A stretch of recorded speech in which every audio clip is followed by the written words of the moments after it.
what really started to change me was the meditation. You don't have to have everything figured out before you make a move.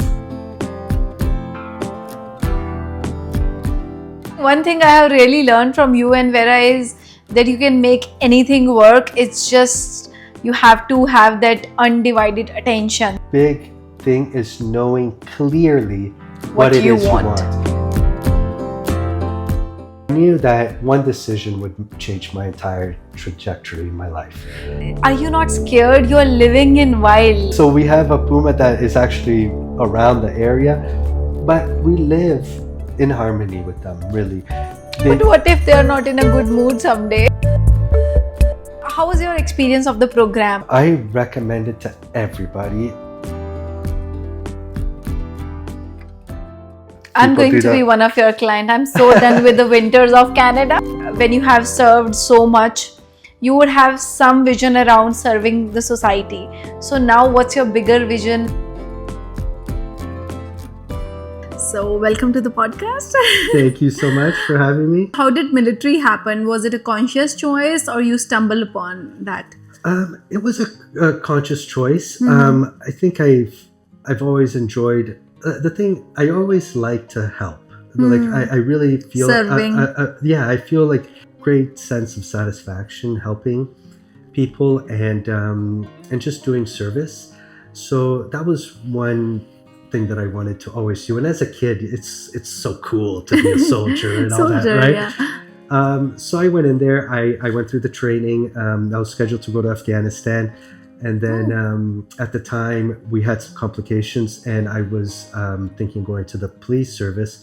So I left the military and decided to go to the police instead of going overseas. Okay. So that was a choice I made. So then I started going through the process of the police. And eventually I got in there and I worked with Toronto Police. Yeah. Okay, so before police, I want to stop at the military life. What is one thing that media or movies always get wrong about military people? Because there is a stereotypical image that military people are rough and tough. I think you're right. Like a lot of people do have that mentality where you're so heartless and tough and you don't have emotions kind of thing. But in reality, we're all humans. And we all have that, and we all get affected by incidents that happen. And it's a tough gig. It was very tough because the training is physically demanding. You have to be up for days. You have to do exercises that your body's not used to. And the environment is very harsh. Like, so it kind of affected me a little bit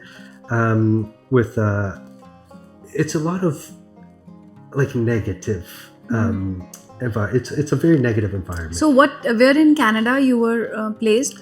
So I was part of the artillery. So I was here in Southern Ontario. That was where we were based out of. And then we worked in Petawawa and Borden. So I did a lot of training in these two, they're Canadian Armed Forces bases. Okay. So I did a lot of training there. And But after a while, you start realizing, is this the life that I want to live? Do I want to be away from my family again and go to these countries that I have no idea about? And I was young. I was when I joined the military, I was 17 years old. Oh, wow. So I was very young. So you get influenced very easily. So I started getting into that lifestyle. And then the good thing is that I've met a lot of good people after moving here, and I made some friends, and my friends are not in the military, and they kind of had a sit down with me and said, are you going really to Afghanistan? Like, is this what you want to do? And at first I was like, yeah, this is what I've been training for so long. But they kind of got to me and said, it's not worth it. You're going to potentially give your life to a cause that you don't really know much about. So I decided, this is right. I'm going to stay here, but let me pursue something that's similar. And that's where I got into police. Yeah. And what were some of the most craziest incidents that happened while you were in military? Do you remember like some crazy things or? Yeah, so I've never been overseas and on tour, but we do a lot of field exercises. So we have essentially like war games that you that you participate in. War games? War games, which Okay. it's like a war training. So Simulated war. like simulated war, where you get the army, the navy, the air force all together, and you kind of go through these scenarios that you have to go through. There are times where you go a week with like 2 hours sleep a day. So it's very, very tough to think and make decisions when your body's lacking so much sleep.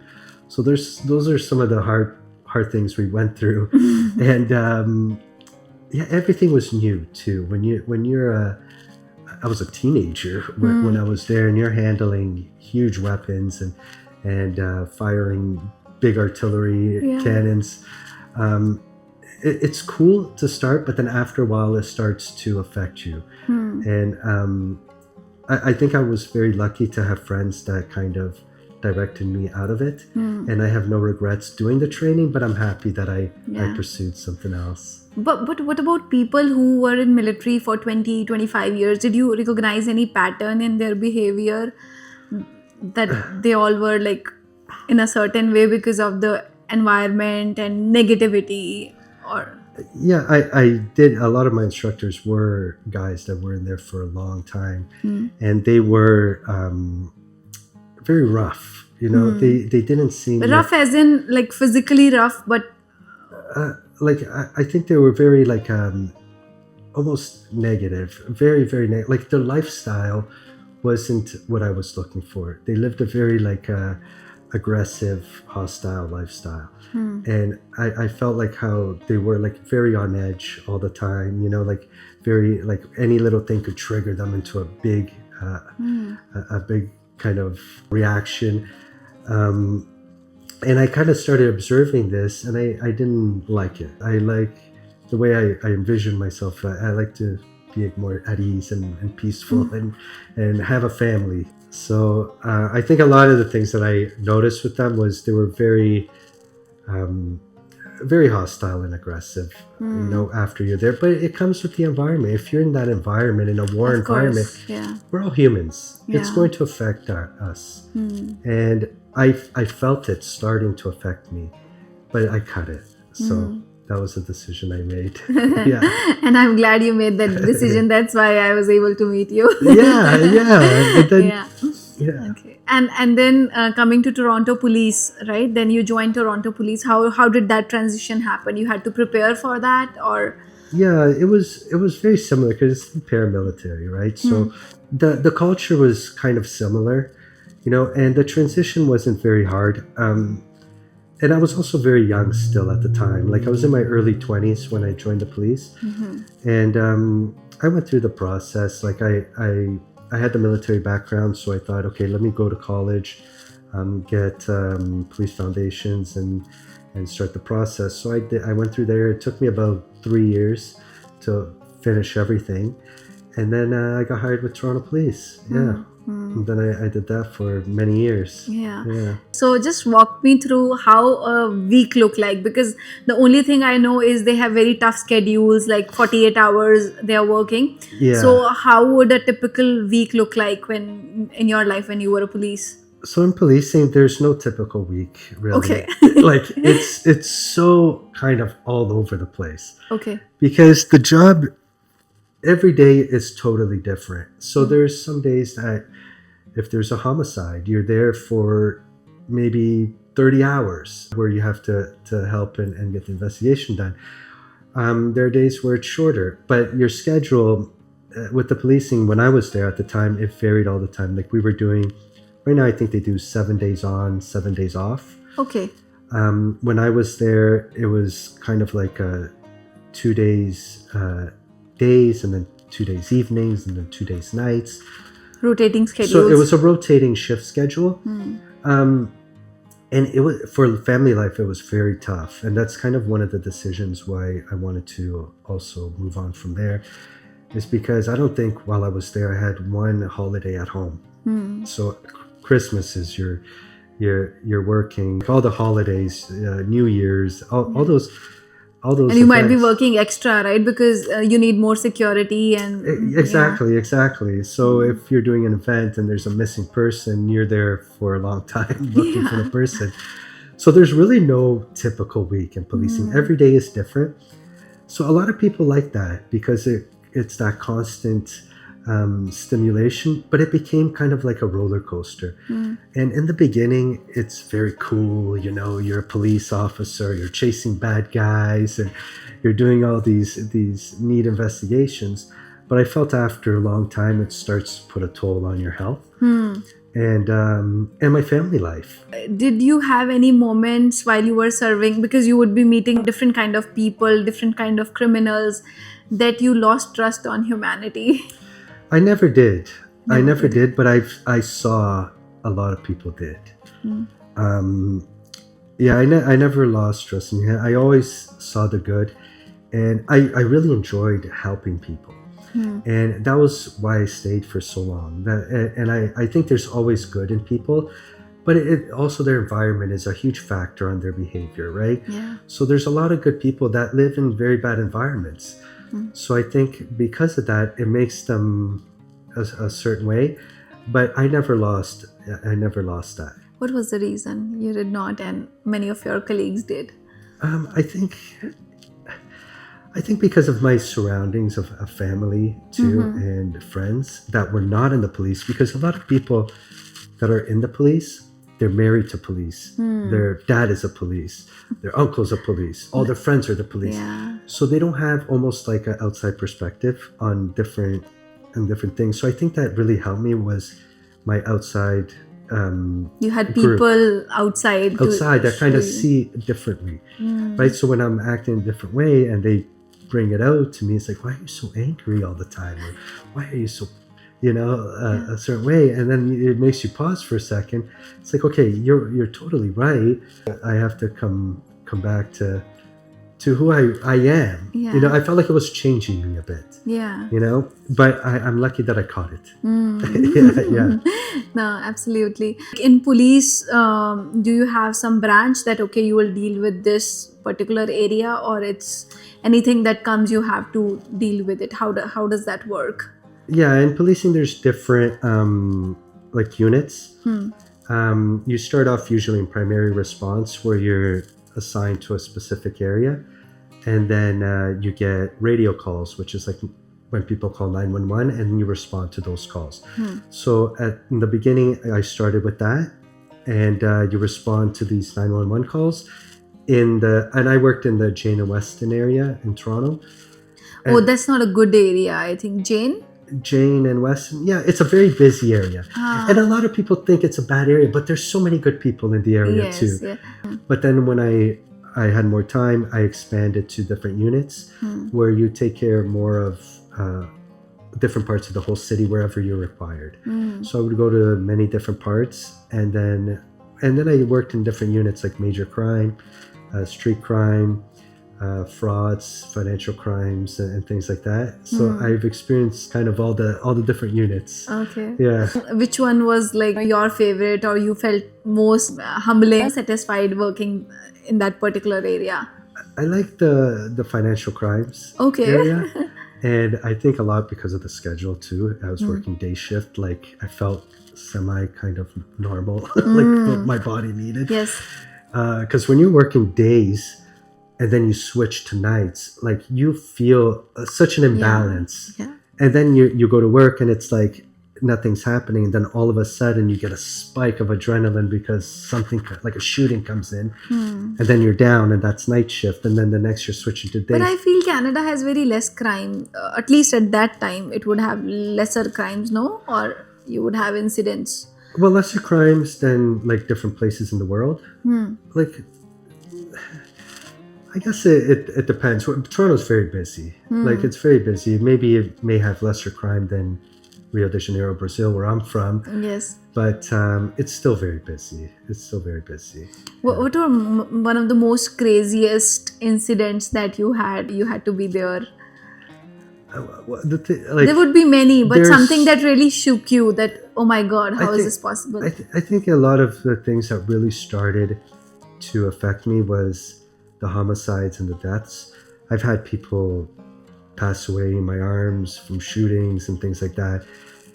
those are the craziest things that you go through. And I think that's what really kind of started changing my perspective of life and the way that I wanted to live, is by seeing so much death and experiencing those emotions, where I got to a point, like, it's crazy. When you're seeing constantly suicides and deaths, it starts to affect your well-being.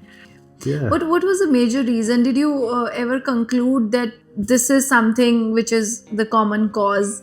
Did you ever come up with any conclusions, or no? It was Of the common cause of crimes what is in the Canada, particular. what is the common cause? The root cause, yeah, because I'm sure you would be doing a lot of investigations later, right? Like a crime, I really think, like, it's something that we can never get rid of. It's all around the world. It'll never go away. But it stems a lot from environment. And the environment that you're in, sometimes there's a lot of... it's not almost like your fault. It's almost the environment. I've met some people that have gone to jail for a very long time, but I know that they're good people. But because of the environment that they lived in, and the neighborhoods they lived in, they get so influenced, especially when you're a younger person, right? Yeah. So if you're a younger person and a single mom, that I've met many that single moms, and the mom works all day, the kid only is in the environment of all these other kids that are hanging out in the playground. Bad company. And then bad company. And then they start influencing each other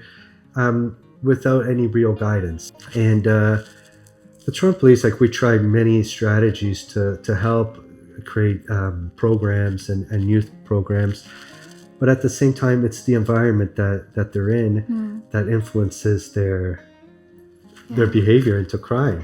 Yeah. So knowing you as a person, when you were there, encountering this kid who could be very bright, but ended up in that situation only because of his environment or situation, did you ever feel like, how can I help this person? That was why I stayed for so long, is because I felt like I was. We would create programs like photography programs, where if they want to come and learn a new skill. While they were in jail?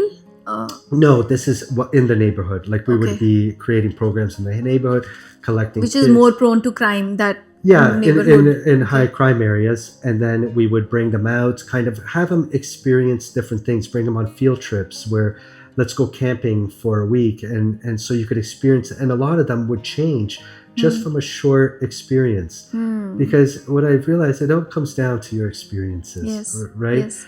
And that's the most important thing. So if we could shift their experiences a little bit to something more positive, it might trigger them to think differently and be like, what, I want something better like this, instead of just hanging out and getting into crime and trouble all the time. Yeah. Do you still remember some kids like that you were able to shift their mindset? I do, and I still talk to them sometimes. Oh, wow. Even though I haven't been there for so many years. They're coming to my next podcast. I could get them here if you want. They have changed a lot. Okay. And that was a huge... you feel very satisfied. Yeah. Being you able have done to something. Help. Yeah, because that's what it's all about. Yeah. Helping. That's why I joined, to help, right? So, yeah, I have, and I think it. But this is so beautiful. I did not know that Toronto Police have all these initiatives. So was it a police initiative, or you led that? You proposed that? So some of them I proposed. So a lot of the initiatives come from proposals of officers. Okay. So that was something that I saw a lot, was that they needed a shift in environment and just a different experience. So one of the things I did was create the camping experience, and the photography experience. So they just come after school, hang out for an hour, learn how to learn a new skill, and then we go out, practice it, and just give them a different kind of direction. Yeah, and also give them some employment so that they can make money, right? That is also very important. We help them with that too. So if we see that they're putting an effort, and they're good kids, we give references too, because we want them to do well, right? Yes. Yeah. Lovely. And what that you decide that, okay, I'm done with this, although you were doing really well, right? Helping these kids. although there is a cost to it that would be coming on Yeah. you, but how did that shift happen that you are like, okay, I'm done with it, I want to quit this? Yeah, like I really enjoyed helping, right? Like that was why I was there. But at the same time, it also affects my family life. Like I have 4 kids. I have a wife, 4 kids, and I was never home. So I was always helping these kids and all these people, but I saw mine get affected. Yeah. So I said, okay, like I have to do a shift for my own family as well to see them grow up well. So one of the things that I always wanted to do is be there, right? And I wasn't doing that. So that's when I decided I'm going to do something else.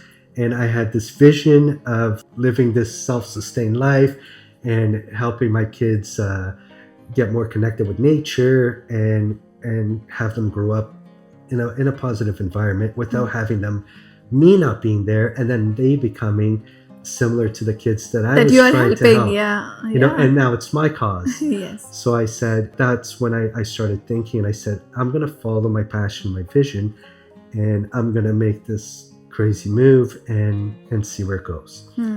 And so one day I was just sitting there and I said, and one of the things that I had a problem with, I was always planning. It's like you want to plan everything before you do something. So me leaving the police was a big move because everybody talks, it's such a good pension. Yeah. You know, you make good money, it's stability and that. But at the same time, I was never there, and I was affecting my kids, right? So one day I just wrote the letter, and then I gave it to my boss. I said, I'm done. But how did they perceive it? They would thought be I very was totally crazy. Yeah. Because I don't think I knew anybody there that has ever Yeah. done anything like Yes. that before. And then everybody was like, oh my God. Because people are dying for such jobs and you are just leaving it, right? Exactly. But at the same time, I felt so deep in the rat race, in that urban life where it was just work. And I thought, like, I don't want to keep working until I retire and then start enjoying my life just before I die. So that's when I came to the point, I'm going to start doing this now. And I didn't have everything planned out, but I knew that one decision would change my entire trajectory in my life. And that was it.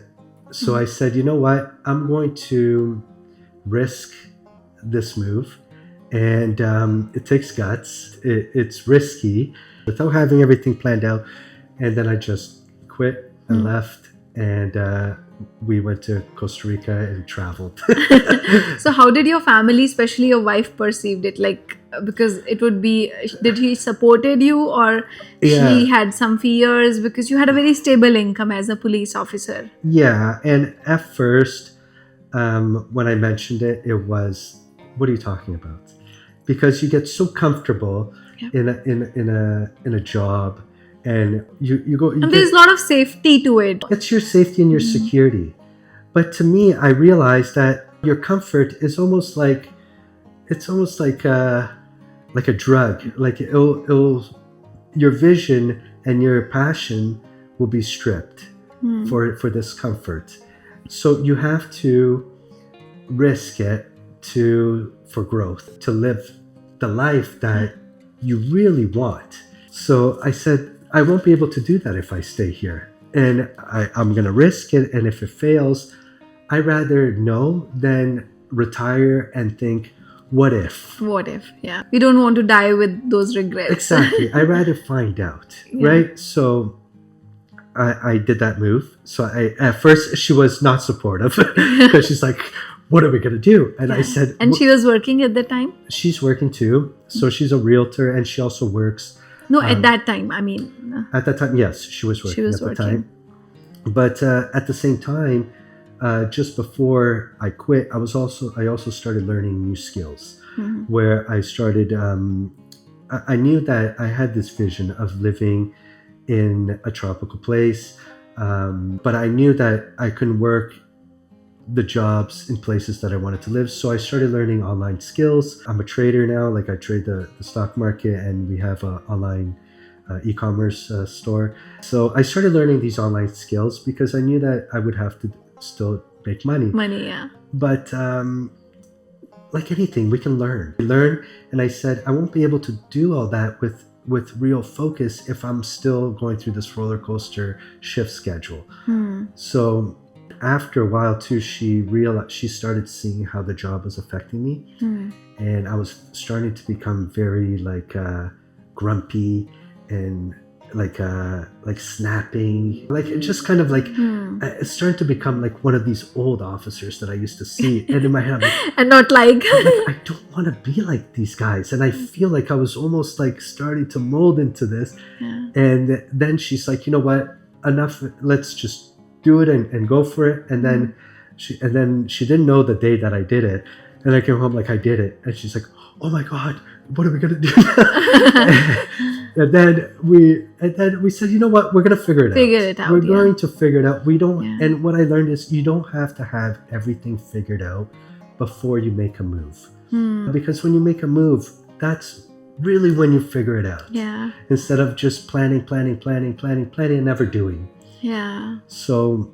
And sometimes when we are in the mid of toxicity, I mean, although I really bow down to military people and police officers for the kind of sacrifices they make, but still it's a toxic environment. It is. For them. And sometimes when we are in that toxic environment, we don't know until we move out of that environment. 100%, because you see it as normal. Now that looks like normal. Exactly. And especially with the officers that are married to officers, all the whole family's officers, all the friends are.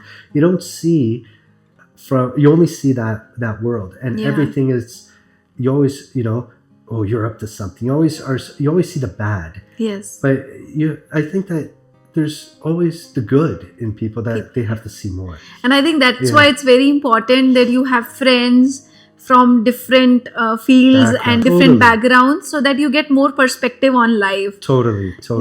And I think that's what really helped me, was having friends that were construction workers and electricians and entrepreneurs. So I think that was a huge kind of like saving grace.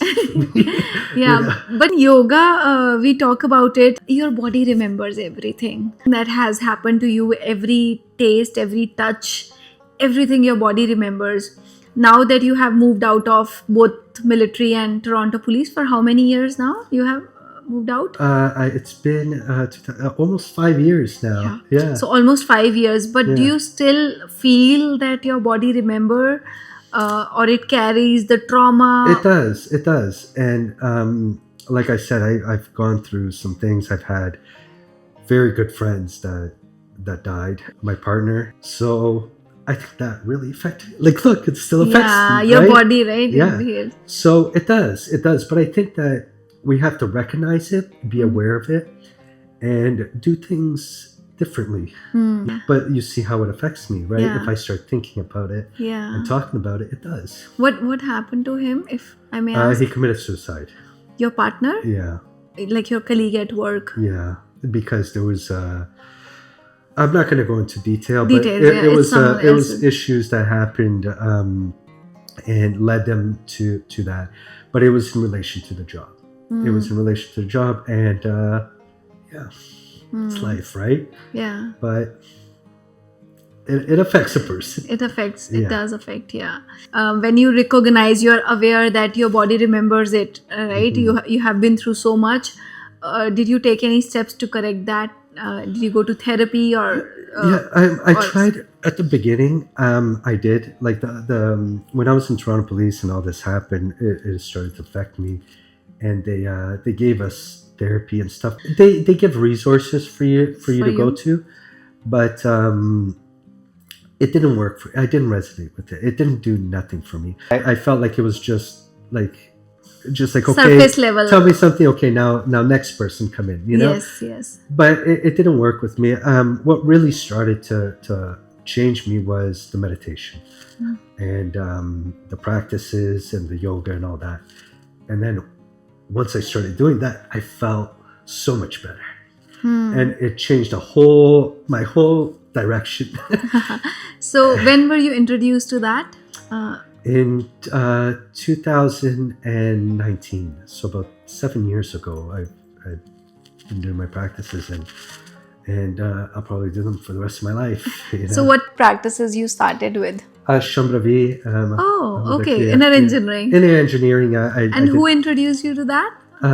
Azim. Oh. Yeah. Well, actually, he told me about it, and then it's our common friend, right? Mhm. And so he just mentioned, "Oh, you should come check this out." So I explored a little bit. I'm like, okay, let me go to inner engineering and see what this is all about. Mm.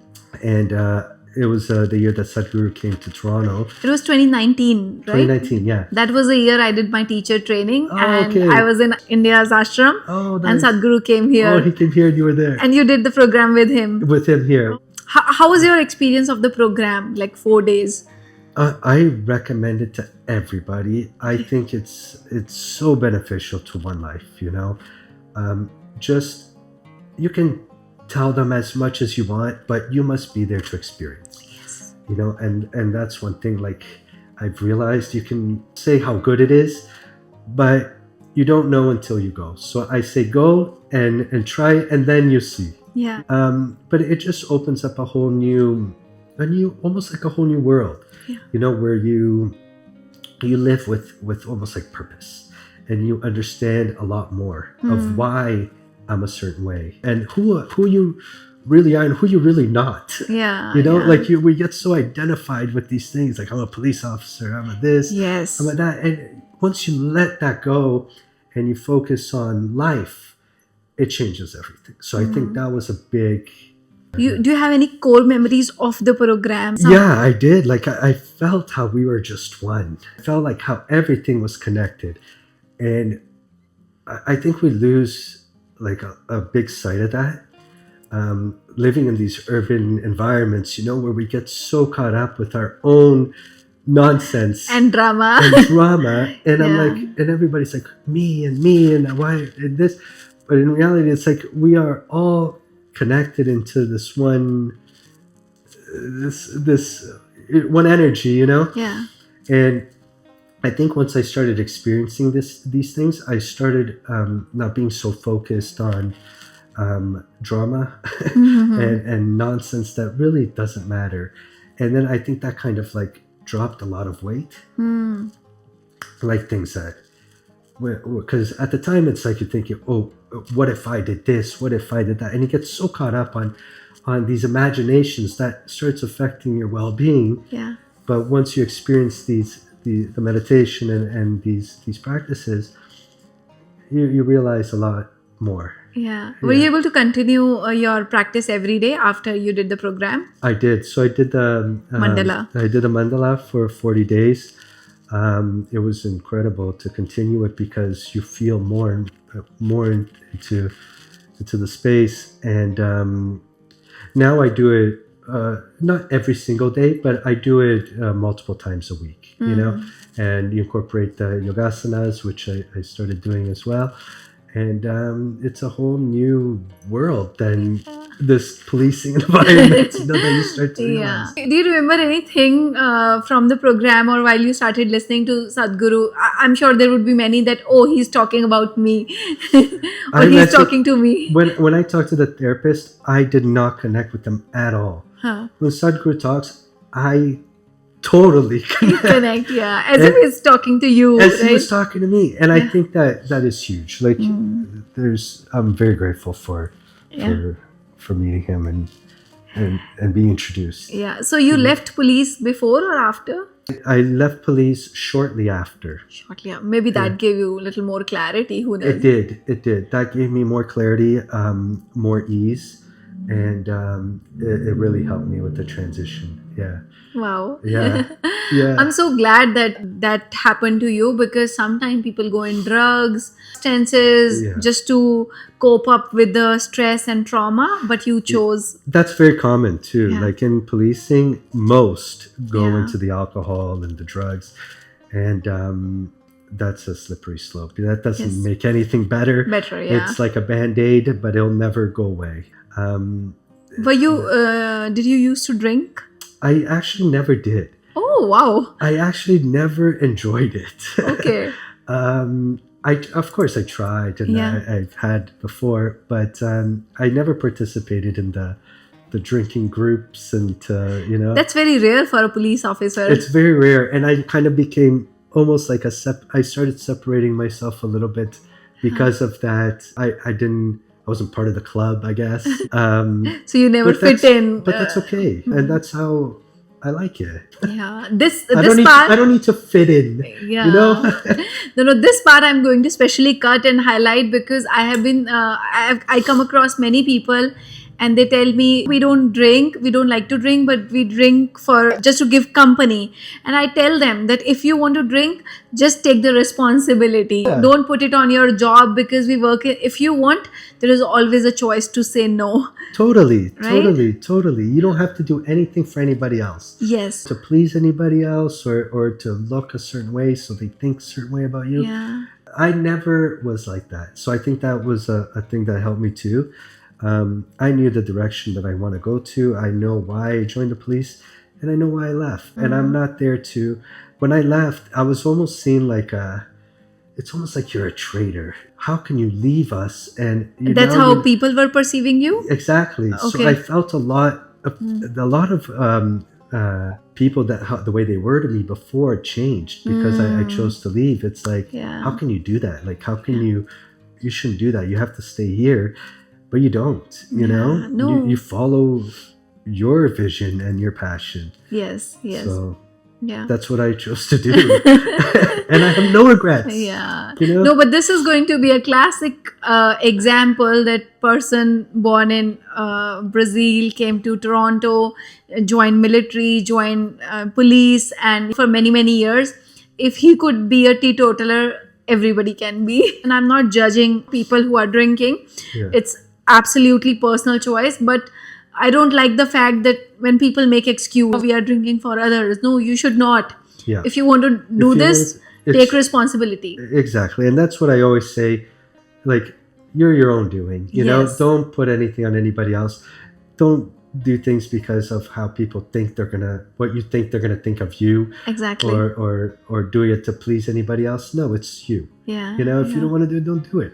Yeah. There's many times I went out and everybody got drunk and I had my water. Yeah. But that's fine, Yeah. So now coming to your life after meditation became a part of your life and then you have quit the job. So what was your plan? Yeah, my plan, like, I felt that I was losing connection with nature, living in Toronto and in this urban environment. And I felt like I was in that rat race, which I didn't want to do anymore. I didn't like the idea of, working until I was just about to die to really pursue what I want to do. Yeah. At the time, I really wanted to be a police officer, but things change, and that's okay. I think sometimes people think if you choose something, you have to do it because you said no, things change all the Yeah. time, and you adapt to it. So I wanted to be a police officer. I joined. I was very happy. I'm grateful for what I learned, but then I changed, and I had this. I felt a disconnect from the environment that I grew up in, which is very close to nature. I grew up on the beach. I used to go to the beach every day after school. You grew up in the forest. And I just lost that. And I didn't want my kids to grow up in an environment that didn't connect them so much with nature. So we decided to sell everything and go to Costa Rica. Okay. Do you had friends there? How did Costa Rica happen? So it kind of just happened. First, we always thought, when I met my wife, we said, this is the vision I want. I want to live in a tropical place and own our own business and live a life where we're with our kids and in that environment. But we didn't know where. So we went traveling to South America or Central America, and we traveled actually to Southeast Asia, South America, Thailand, Bali, and looking kind of for a place that would kind of connect with us. So you were traveling with your savings and you were working on the side? So before I quit, we made that decision that we were already kind of planning. So we started traveling while I was still working to kind of find a place. And then we didn't find a place. But I said, I can't just keep looking and planning.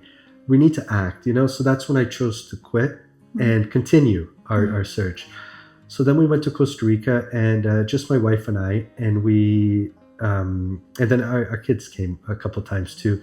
We went a couple times, but So kids were staying with the grandparents? grandparents, and they came with us. It was Okay. it was both. It was Both, many okay. times, and then Where all you travel to? How can you walk me through, like, what was the first place, if you remember? yeah. So, what, like in Costa Rica? No, like Oh, in your everywhere. travel Oh, okay. So journey. we went to Belize Okay. in Central America. Then we went to Southeast Asia, where we went to Bali. I traveled in the Thailand, and then we went to like Florida, and then Costa Rica, Mexico.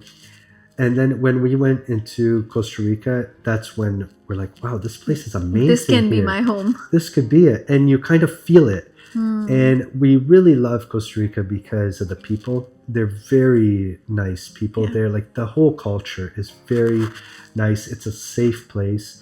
Because originally I was thinking, I'm from Brazil, let's go to Brazil. But Brazil is not a place, like, even though my family was there, I didn't want my kids also growing up in the violence. Because in Brazil, we grew up in Rio de Janeiro. Like, you go to sleep and there's machine gun firing going off outside. You don't want to, I didn't want that. So we searched Costa Rica, and then we ended up in Uvita, and we started connecting with realtors, just checking out places. We checked dozens of places. We're like, no. And we created a vision board.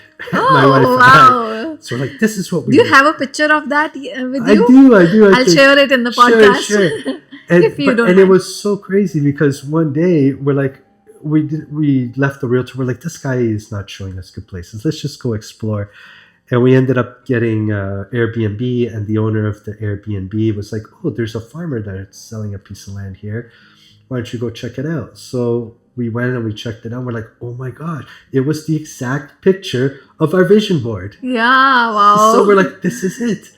And then it took us about 7 months to buy the place because we had no idea of how to do it, what was involved. We just knew we wanted a piece of land.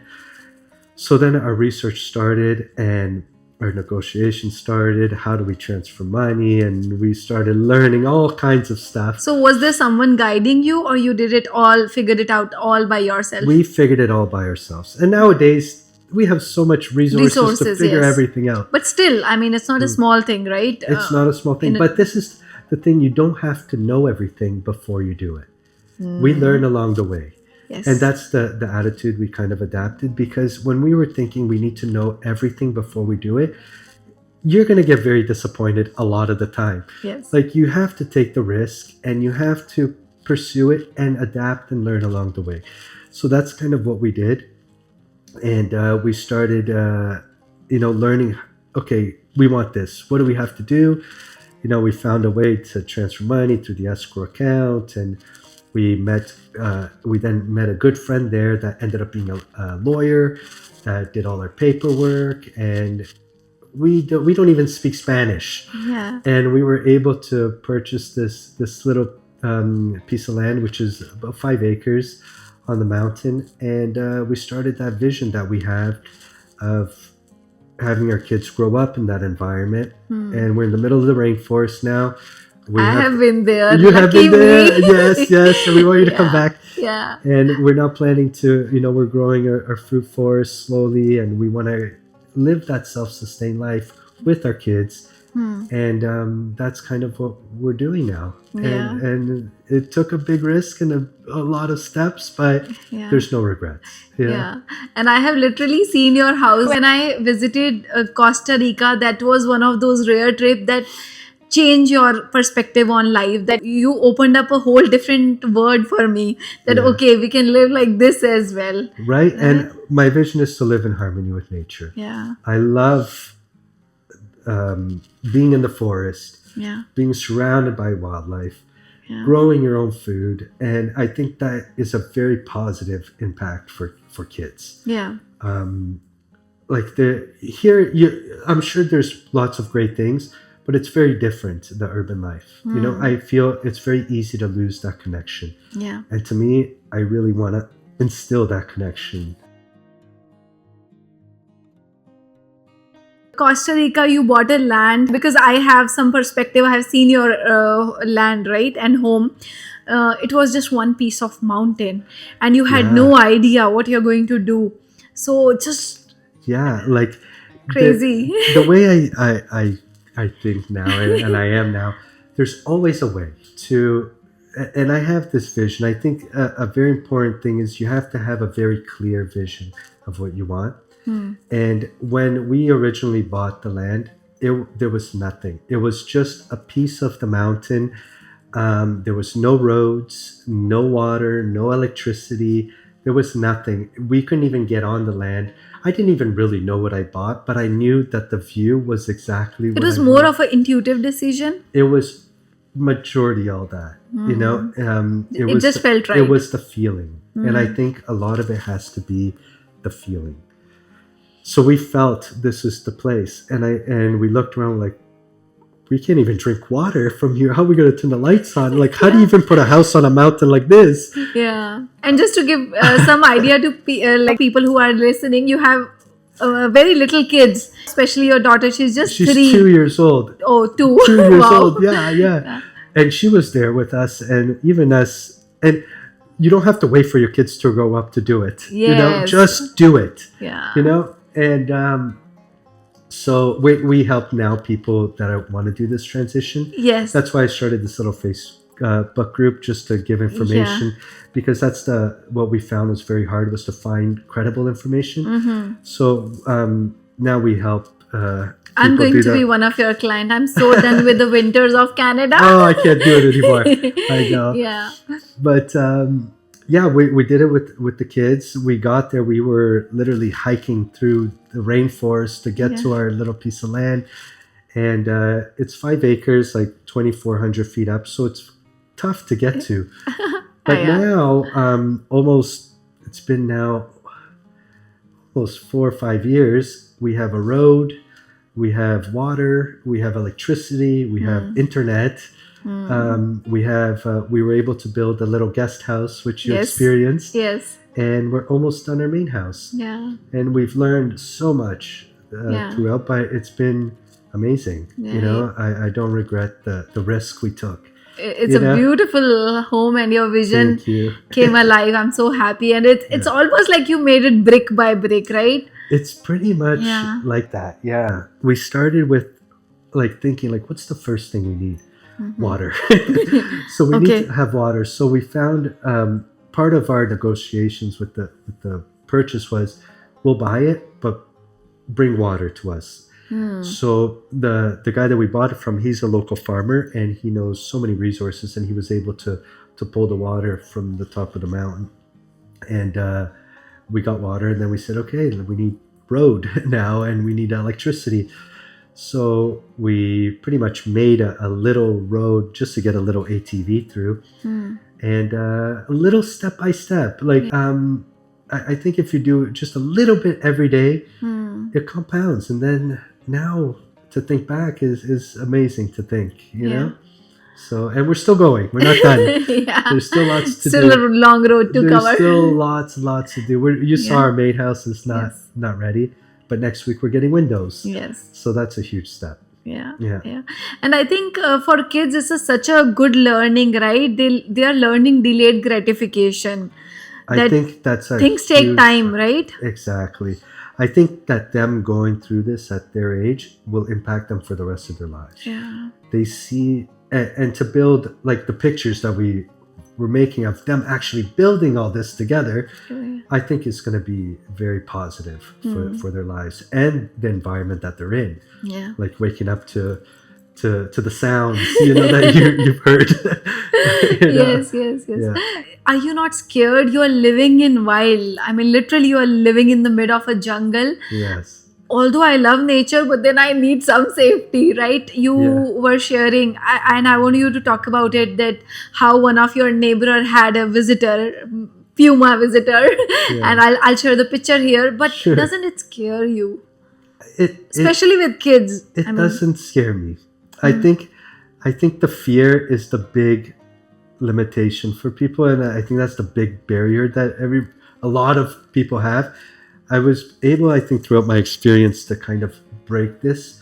And I think that changed a lot. Is um, instead of thinking so much of the fear of what could go wrong, think about all the things that could go right. And once I started thinking, okay, of all these positive things that could go right, you lose the fear a little. And in an environment like that, we live in the middle of the rainforest. You live in harmony with them. I'm not there to bother. That we have wild pumas. That's what you're referring to. We have pumas that walk around. We have toucans. We have snakes. We have all kinds of stuff. But And this puma, you want to talk about it? That puma literally came. yeah, so we have a puma that is actually around the area, but we live in harmony with them. Really, we do our own thing. We are respectful. We don't disturb their territory. But what if they're not in a good mood someday? The thing is, you have to understand them, Okay. right? So during the day, if you're making noise, if you have a little fire going, they don't like that stuff. And during the day. During the day, and they come out usually, at night to explore a little, but they're not there to hunt down the humans. They live just like we live. This is, to me, it's my home like it's their home. So I'm not there to push them out, and they're probably not going to push me out. But I think because of everything going up and down, the way we talk, they don't want to deal with that stuff. They rather go in the forest, sit on the tree and sleep, and then come out, do their thing. Again, there's always risk. Yeah. But we can't live with the fear of risk. That's kind of what my attitude is. We have to push through the fear, because that's the big barrier for a lot of pursuing our passion. Yeah. Right? And how can one do that? If, let's say, I have fear, I cannot live in a jungle, and I want to, a part of me definitely wants to, how can I overcome that? I think it's just by doing. It's by action. Just like you had the fear when you were there to ride your horse. Yes. And we pushed through that fear a little bit. And I think it's that little tiny push to stop thinking so much of what can go wrong, but start thinking more of what can go right.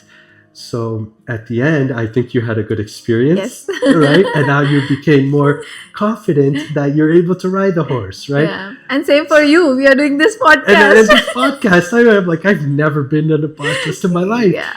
But I think you just have to push through with action. Instead of thinking so much about the fear, you have to act and just push through it. And you realize that it's just imagination. It doesn't really exist. Like, even when I left Toronto Police, like, well, how am I going to make money? Yeah. What if I can't make money? What if I become homeless? What if I lose my health? All these things, you manifest those things. The more you put more thought into it, I think that is a huge factor. So if you shift that thought to, if I leave my job and I learn an online skill and I build this house, those are all things that will start manifesting with the change of your attention to your thought, I think, and your awareness. So I think it's really awareness and that little push through the fear. And you'll be able to accomplish a lot more than you think. Yeah. I think one thing I have really learned from you and Vera is that you can make anything work. It's just you have to have that undivided attention that you want that, and that's it. And even in my own life, I have seen that. Right? It's just a matter of putting that focus and attention. Yes, and I think a big thing is knowing clearly what it is you want. If you're just thinking, well, I don't want to do this job, but that's not clear. You have to know clearly, I want to have this place and this place. Like, as the more detail you have, the more it comes. Do you believe a lot in visualization? Do you do that a lot? I do, and I do that daily before I go to sleep. Okay. Before I go to sleep, you get into a certain state that is very important to your dimensions. The way that I experience and the way I do things. And before I fall asleep, I visualize exactly the end result of what I'm going to do. So I visualize myself in after I've accomplished my desire of what I'm trying to do, and it's almost like magic how it starts things starts to line up and happen. But I think that's a very important So thing. how did you learn it from somewhere, or you just started doing it on your own? I've actually I read a lot of books, and I learned by reading these books, and the common factor with all these books I started reading was the visualization is real in a certain state that you're in. So I think once you do that, you almost create the dimension that's already there Yes. to manifest into the physical, Yeah. in our physical world, and it's been working. So I'm just curious here that when you visualize every day, are you visualizing the same thing? Because sometimes our goals also keep changing. Maybe not a big variation, but a little variation. So you always visualize your end goal, or you visualize different things? Can you? So I visualize my end goal. I visualize after what I would do, what I would be doing after I've already accomplished my goal. And I say something that I would always say after I accomplish my goal. So you can create whatever, like, thank you. I say, thank you, universe. And when I accomplish my goal, I envision myself what I would be doing after I've accomplished it and say that saying. So I visualize the same thing because I have one goal right now. But sometimes if I have a goal that I want in a shorter time frame, I also do that. So I do more than one. But I have one that I'm working on, which is my big vision in Costa Rica. Yeah. And it's getting there, you know? And I still have... I can see that already. Yeah. I think, I honestly think a few more months and I'd be able to act what I've been envisioning. Yeah. I'm so happy for you already, you know. Thank you. And we want to have you back. Yes. That's a really good practice, visualization, and I think it open up new dimensions for you because everything is energy. It's already there. It's already there, and all you're doing is transferring to our physical kind of dimension here. Yeah. But you can create it and manifest it. But visualization, I do, and it's very important. I think it's a huge factor to make things happen. Absolutely.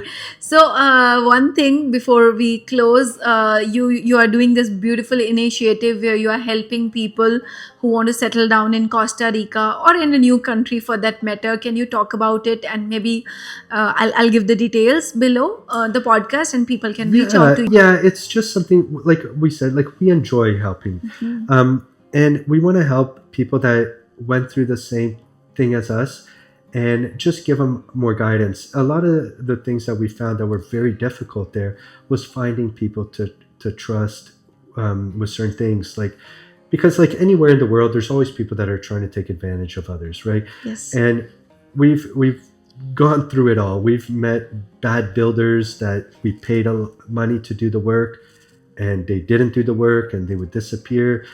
And we wanted to share our resources and any information that people want to help them with their transition. We're willing to help and provide whatever they need, even like transferring money to Costa Rica.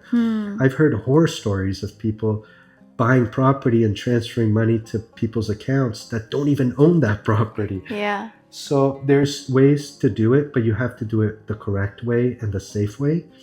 And we started a little Facebook group. It's called Moving to Costa Rica, Building Land and Expat Life. So if anybody has questions, we're happy to help. We don't charge anything. Wow. We're just... I thought you have some fees. You're doing it for free? We're doing it for free now just to help. We are putting together a PDF just to lay out everything with all the common questions we have, because we get the same questions over and over. So we decided to put a little thing together. PDF, yeah. But right now we don't charge anything. We're just there really to help out. Like we don't ask for nothing in return. Yeah. We just want to share information and resources. That's really it. That's beautiful. Yeah. So you always like to help people and you are helping people, but what's your vision? Because I'm sure when you have served so much, you would have some vision around serving the society.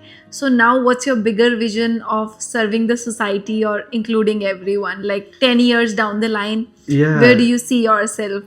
Like I We want. all will try to manifest it for you. Yeah. Thanks. I think like my bigger bigger goal is really to eventually help people with yoga and meditation. That's why I'm organizing and planning to do my hatha yoga teacher instructor course. Yes. And eventually I want to help people get into this mindset and kind of break this rat race work mentality where like majority of people I talk to, they just want to work until they're just about to die to pursue what they truly want. And you don't need to do that, but you need a shift in perspective and experiences. So I think what I want to, well, I don't think I know what I want to do is eventually create a yoga center where I could introduce these practices and guide people in this direction where they Lovely. connect more with nature. Yeah. And I'll come to volunteer for you. Yes, yeah, we'll do it together. Yeah. Because you've completed yours. You're my teacher. Yeah. But that'll be so amazing, Yeah. and that's such a beautiful thing you can do to humanity, right? I think Especially so. with this mental health pandemic and so many kids feeling miserable even after having everything in their life. I think So so. this is the best thing we can do. I think so. And a lot of them lead to the drugs, and I think that is the worst thing they could do, but it's so easy to do that. So we need to do something to get them into the meditation and these experiences. Yeah. Absolutely. So, Pedro, before we close this conversation, I want you to imagine this, that there is one person who is stuck in a 9 to 5 job, just like how you were feeling few years back in Toronto police, but they don't have the courage to come out of that rut just because they have commitments related to family, kids. What would be your message for them? I think that the main thing is don't let fear dictate your life. You have to. I think that it's very important to think, do the 180 from the fear. I think a lot of people think mostly of what could go wrong, but once we start thinking of what could go right, I think that's the first step you have to do, and not let the fear dictate your life and push through it, and act. Don't spend the whole time and your whole life planning. Yes. Act on it, and you don't have to have everything planned out before. The first step is just the first step, and then do that first step, and then adapt and go, and the universe is there to help us. So yeah, don't let fear dictate. Push through it. Yeah, that's so beautiful. Yeah, that's what I think. I'll keep that in mind at least. Yeah. Thank you so much, Pedro. Thank you I had so a much. great conversation. Thank you. And I'm sure this conversation will help many people. I thank hope you so And much. if anybody needs help, we're there to guide them with whatever we could do. Okay, Thank you so much. Thank you so much. Thank you.